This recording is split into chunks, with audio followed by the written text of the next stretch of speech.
Y'all ever notice something? The second a rapper checks out, suddenly he's a legend. Streams go up, merch sells out, the whole timeline is filled with broken heart emojis. To you, that feels like a tragedy.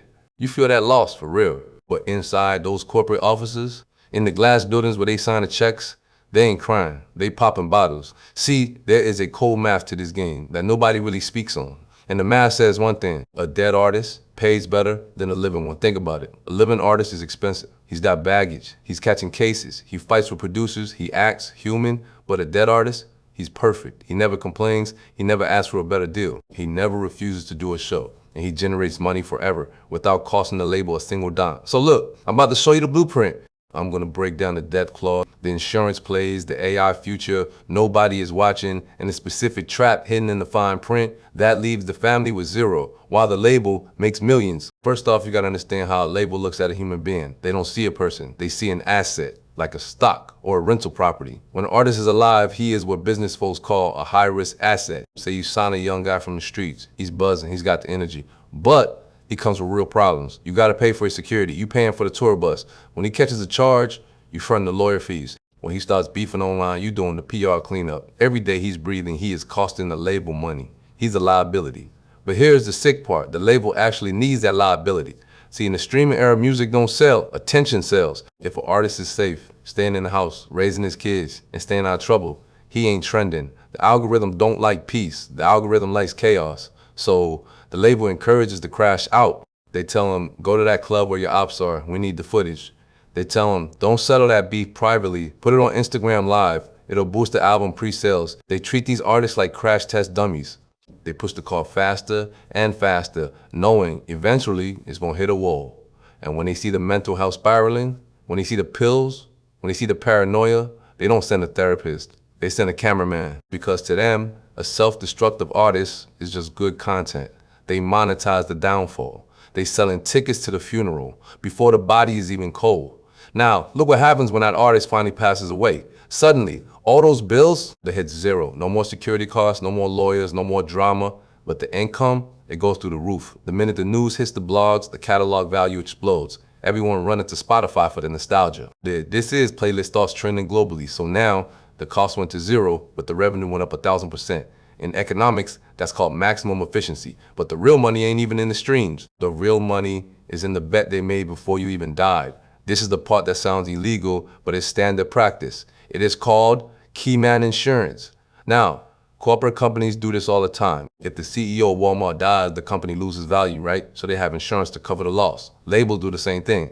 But there's a twist. They take out massive policies on their artists. We talking 5, 10, sometimes $20 million.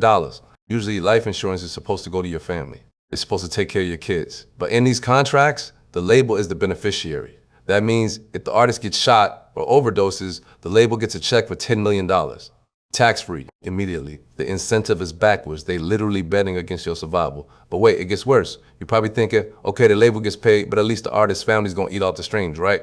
Wrong. This is where the trap is. It comes down to two things, the 360 deal and a word called cross-collateralization. Most young artists sign a 360 deal. That means the label gets a piece of everything, not just the music. They own a percentage of the merch, the touring, the likeness, and the brand. So when the artist dies, the label still owns the rights to sell the t-shirts with his face on it, and then comes the financial trick, cross-collateralization. See, when an artist dies, he is usually still unrecouped. That means he technically still owes the label for the advance, the videos, the promo. Now, the label just got a $10 million insurance check because he died. Do they use that $10 million to pay off his debt so his kids can start getting royalties? Nah. They keep the insurance check as corporate profit. They put that straight in their pocket. And the artist's account, it stays in debt. So watch the play. Label collects the insurance money, that's millions. Label keeps all the streaming money to pay back the debt, that's millions. The family gets zero. And if the family tries to fight, oh, the label's ready for that too. Let's say the artist's mom hires a lawyer to sue the label for the royalties. Guess who pays for the label's lawyers to fight the mom? The artist. It's in the contract. Legal fees incurred by the label regarding the artist are charged back to the artist's account. So the label uses the dead man's own money to fight his own mother, to keep her from getting paid. They drain the estate until the family is broke and has to settle for pennies. Once they secure the money, phase 2 begins, the legacy run. This is where the marketing team comes in. You notice how fast the merch drops after a tragedy? The hoodies, the vinyls, the long-lived tees, They package our grief and sell it right back to us. And the darkest part is the posthumous album. That is just a fancy word for unfinished demos. They take throwaway vocals from a voice note, slap a generic beat on it, throw a big feature on it, and sell it as a new album. The artist ain't there to say, nah, that beat is trash. The artist has no voice anymore. He is just a brand, a logo. But y'all, what is coming next is even scarier than a bad album. We are entering the era of digital purgatory. Look at the fine print in the new deals. Labels are starting to ask for rights to the artist. Name, image, likeness, and voice simulation, AI.